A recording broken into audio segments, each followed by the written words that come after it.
Scouting survived with changes.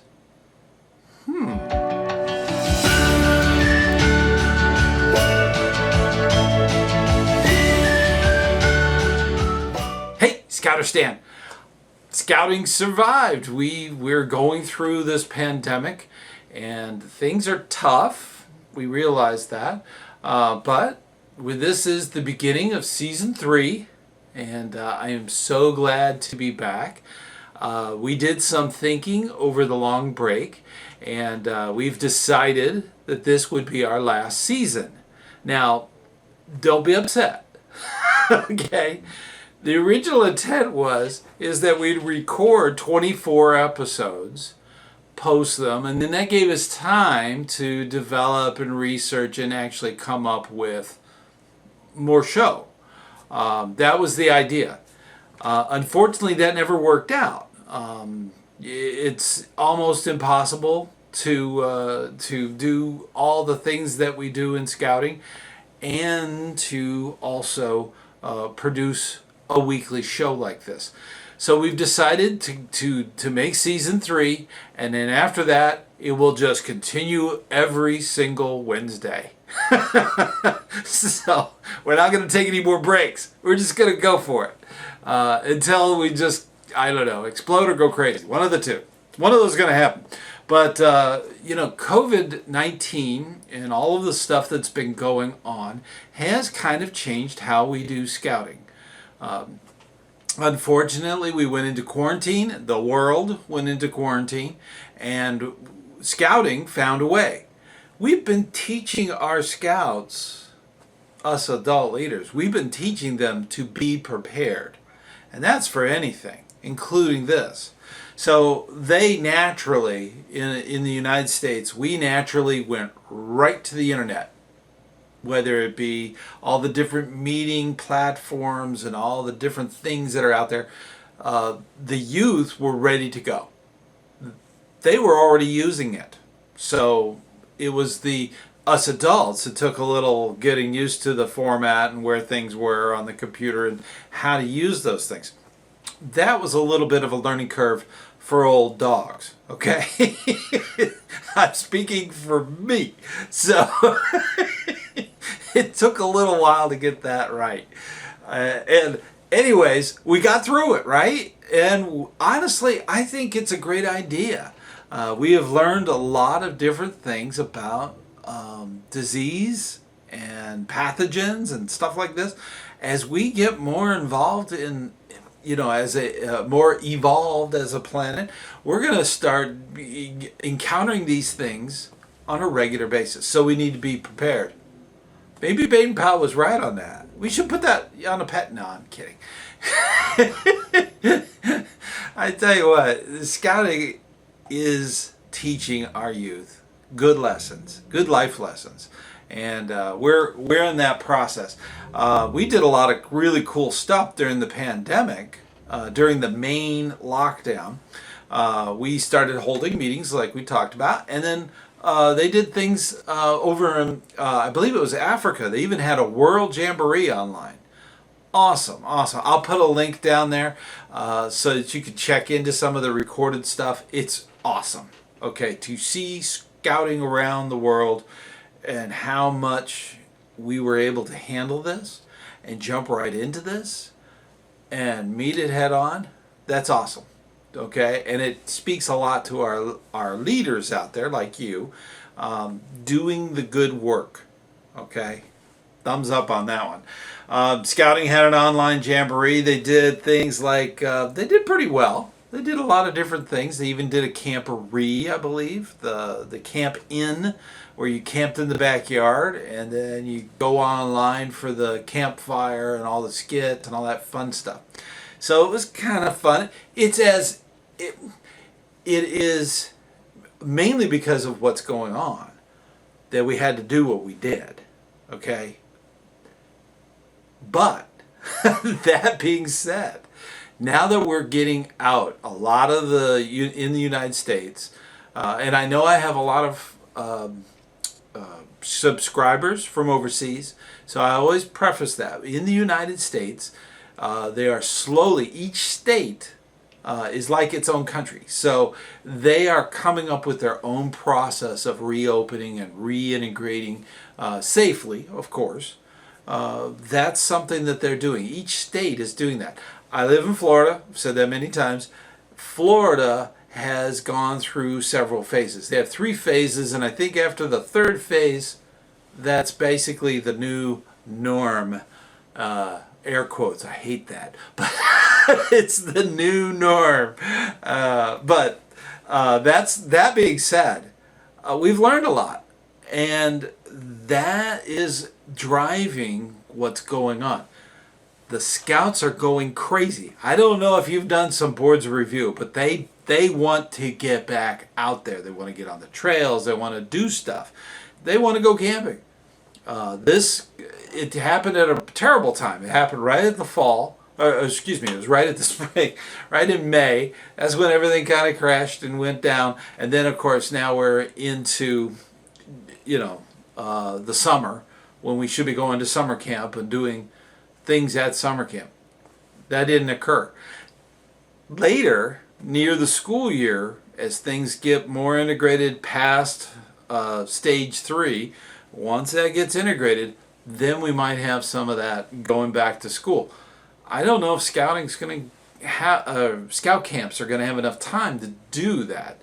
I've been doing virtual day camp, which is awesome. That's and right here from here, but that's where we've been. Okay, but it's not where we're going to stay.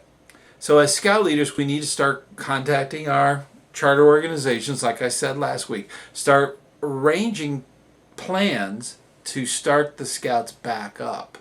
I don't believe that this electronic meeting world needs to go away.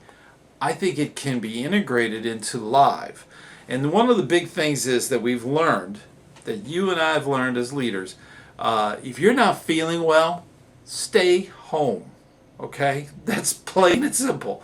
We don't need somebody who's not feeling well getting everybody sick. So stay home. Even Cub Scout leaders have told me that they have had a heart-to-heart talk about washing their hands from their Cub Scouts. We're getting more and more aware of all this stuff.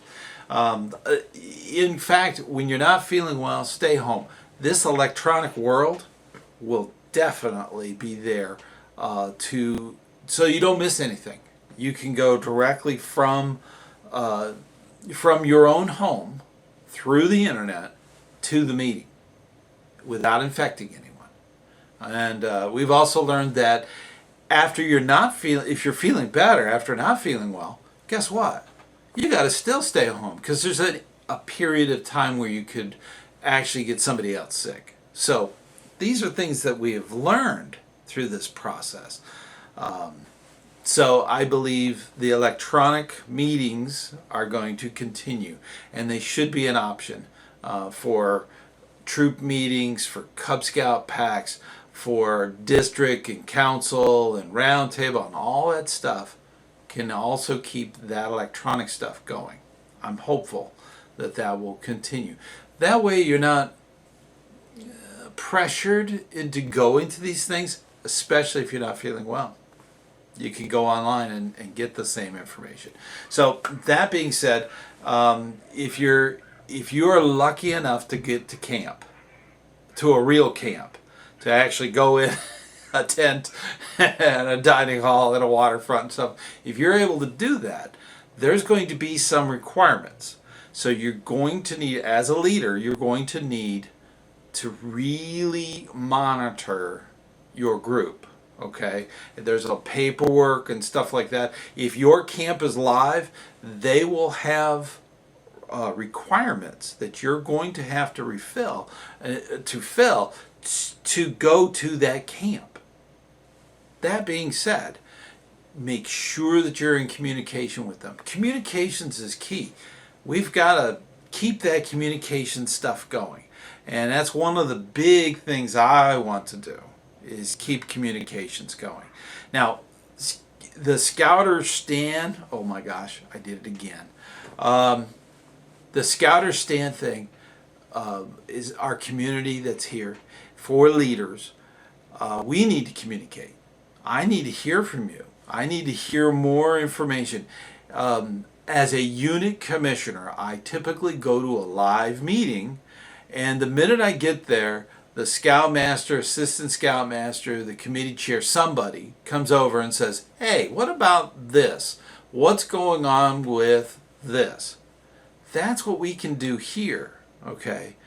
Unfortunately, and this really is unfortunate, there are some units out there that don't have a unit commissioner that can go and be that go-to person to answer those questions. Now, you need to make sure that you've communicated with your district and your council so that you get a unit commissioner to help you, okay? A live one, not just me, all right? Now, as a backup, I'd love to be there and answer some of those questions. If you have that question, other people do too. So if you're subscribed and you want to put your message down below, please do so. I will try to incorporate that in our community here on YouTube. Okay? So that being the case, please do that. Now, another thing that's going to be kind of confusing, and I wrote an article about it on my website. What do we do with things like the handshake?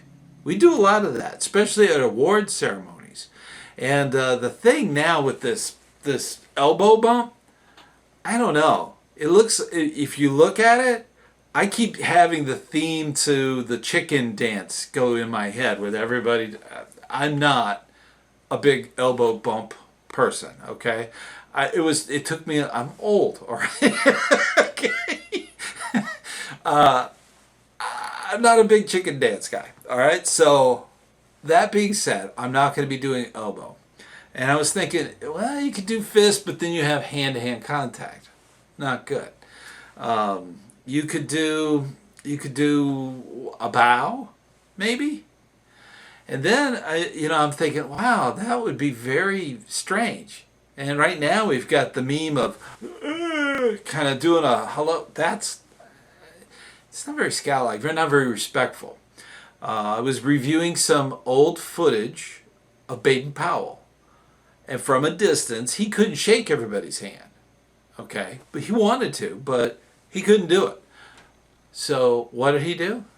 He saluted. And I thought to myself, well, you could do that from a distance. You can social distance and still do that, okay? It's respectful. Now, granted, he was a military person. He spent most of his life in the military. And I understand that a lot of people might get a little, nervous about that. But I can't think of it. I mean, a military handshake is with the full hand out like this. British. as depicted in the movie. Oh my goodness, I did it again. As depicted in the movies. That would be a British type thing. But, this would be more of a salute from the military. But with the scout sign, that's a scout salute. So a scout should be able to do that to the scout leader and the scout leader back to them. It was very respectful. So it's a lot better than the chicken dance or some goofy wave or something. I think that might be the direction we're going. There's a lot of this kind of stuff that's going to come up with going from post-pandemic back to dealing with real life situations. That's something us as leaders need to do. And by the way, you've been doing very well. Okay? The scouting has continued. So often when these things happen, it just falls apart. Scouting has continued because of good leaders like you. Good leaders. You put the effort forward, and this will pay off. Okay? The youth will learn stuff and be able to handle the future better because you're putting that effort in. And I personally thank you. I salute you. Okay? As far as putting in those hours and really working hard, from my heart, I thank you. And I tell you what, I think we've gone a little long, but this is kind of how the new format's going to go. I'm looking forward to it. We've got some really cool subjects coming up. Remember to put some comments down there. Remember to subscribe if you haven't. And then, of course, that's the YouTube thing. Please check out other videos that I've done. You can go back and look at those. I mean, we have a Heinz 57 so that you can catch up. And that's always cool. That's kind of a neat series that's out there. So there's other things. But I'm looking forward to season 3, and it's going to be great. Okay? So hang in there, and I'll see you on the trail.